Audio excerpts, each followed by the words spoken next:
talumpati tungkol sa digital na kamay at responsibleng gabay ang guro sa era ng teknolohiya. Magandang araw sa ating lahat! Ako nga pala si Bia Laugo. Isang mabilis na tanong. Kailan ang huling beses na nakakita kayo ng batang elementarya na hindi humahawak ng cellphone? Bihira na, di ba? Sa panahon ngayon, mas marunong pa madalas ang 5 taong gulang na mag-navigate sa YouTube o TikTok kaysa sa mga nakatatanda. Pindot dito, swipe doon, ito ang realidad na tinatawag nating digital natives. Ngunit, sa kabila ng makukulay na screen at nakakaaliw na mga laro, may isang mahalagang tanong na dapat nating harapin bilang mga hinaharap na guro.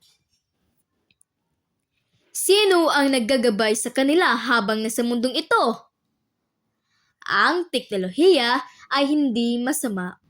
Isa itong napakalakas na kagamitan na pwedeng magbukas ng pinto para sa mas mabilis at mas malawak na pagkatuto.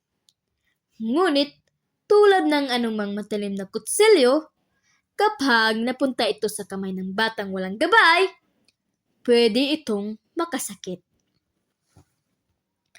Ang labis na pagkahumaling sa gadgets ay nagdudulot ng kawalan ng pokus sa pag-aaral, kakulangan sa totoong pagkikipagkapwa, at pagkakalantad sa mga bagay na hindi pa angkop sa kanilang edad. Bilang magiging guro sa elementarya, hindi natin pwedeng atrasan o pagbawalan na lamang ang teknolohiya.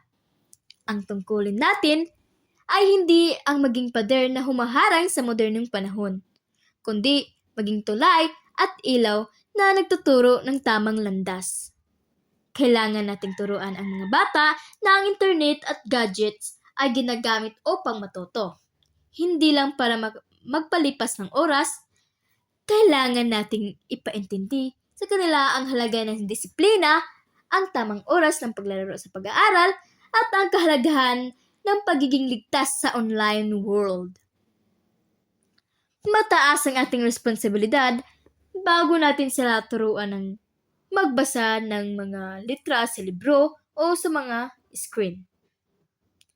Turuan muna natin silang mag-isip ng kritika sa kanilang mga nakikita at ginagawa. Tandaan natin, ang teknolohiya ay gagamitan lamang.